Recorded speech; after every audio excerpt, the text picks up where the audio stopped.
Morning, everybody. I'm in my Monet picture this morning. Look at this.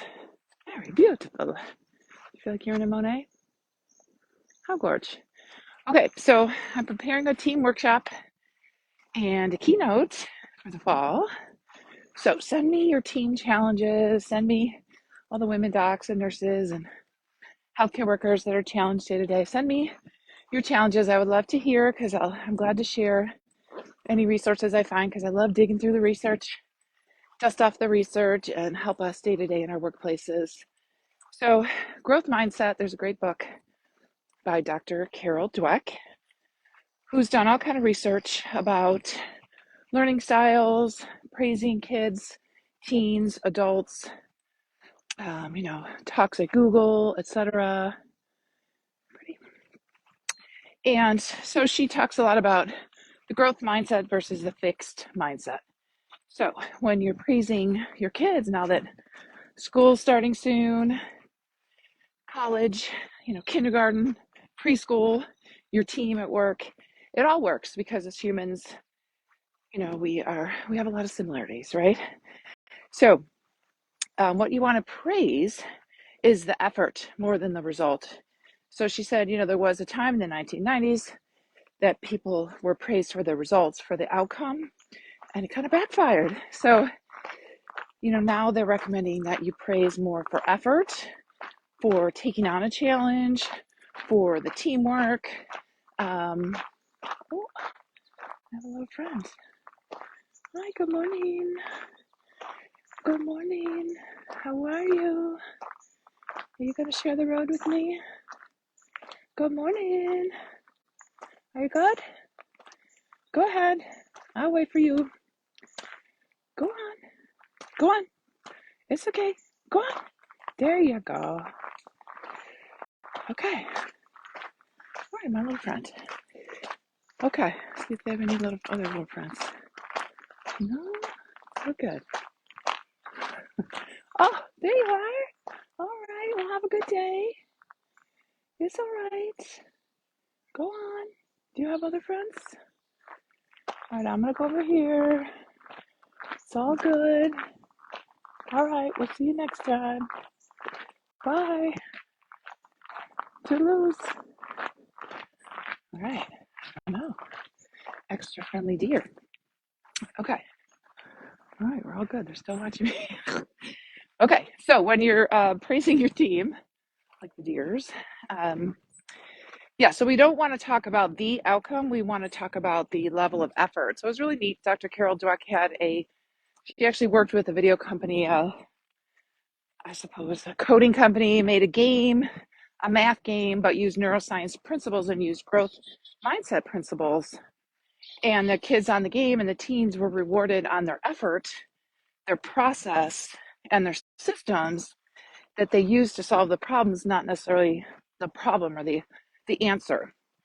And it was really interesting. Like if she taught the kids a little bit about nerves, that the brain is made of neurons, and the more you do, the easier the pathways can become, and that we're not fixed, we're not a brick, you can grow and you can learn. This is also something to remind our teens and our kids as they hit school this season is the brain is not a brick. Every time we learn, the brain's a little different because it changes either how many neurochemicals it sends out or reinforces connections between the nerves. So we want to remind the kids about that and the adults that the brain can be changed actually with actions and learning. Reading is one thing, but actions obviously is way better for us remembering. So we have the physical memory too. So if you're riding a bike, sure, you can read about how to ride a bike, but once you get on the bike and figure it out, you learn way more. I do think of my siblings. When I was learning how to ride a bike, I knew how to ride a bike for exactly 5 minutes before they took me down this huge hill, and I ended up in the bushes. So if you're the third out of five and your siblings think you're ready to go down the big hill, maybe take it slow and do a little bit of practice first. So there's a neuroscience principle called long-term potentiation, and that's what we call learning. That's what we see as learning, but we that's when the nerves kind of connect easier the more we practice something. Look at my field. It's so pretty today. Is it pretty today? The gorge. Good morning, Pam. Good morning, Mary Lou. I wish we were together. That'd be so fun. Um, yeah, so, and I have the moon up there too. Gosh, such a pretty day. Look, if you could see it. Oh, there it is. Yeah, got the moon in the fields. Anyway, so if you're trying to figure out how to praise your team or your kids as they enter the school month, think of the nerves. If you explain to them that we're not a brick, we can actually, the more we do things, the easier it can get. And the harder we try, if we focus, and we can teach some focus tools. I'm glad to do that this month. If we want to really kind of focus on, some brain attention, focus, some properties that help us learn, we can do that. So, yeah, I would say it's very interesting in her study. So if she, at the very least, just explained to the kids that their brain was not a brick, it could sprout and grow and connect more easily, they would try harder things. And they would want those like harder puzzles.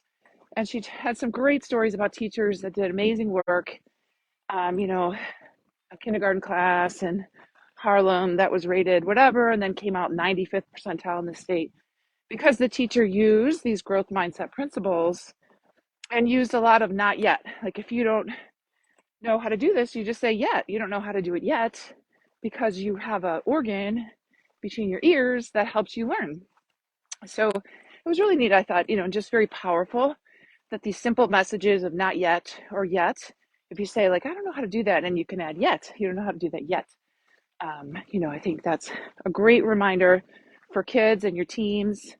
And so if you're a team lead or you're an HR person, I'm giving a keynote in the fall. So I'd love to hear your challenges on retention, engagement, because I love to dig into the neuroscience research of all of this. Of course, as humans, we need to belong. We need to feel like we're really part of the team.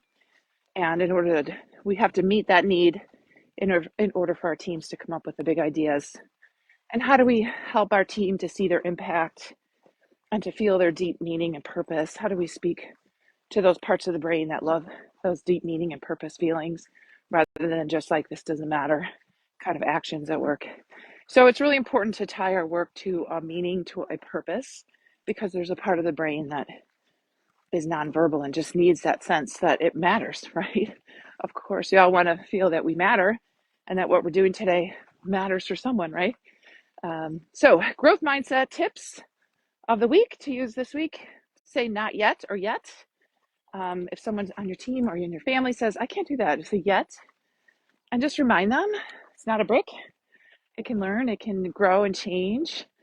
And then, if you're praising someone, I think little kids playing soccer or whatever, a team, Girl Scout, I was a Girl Scout leader.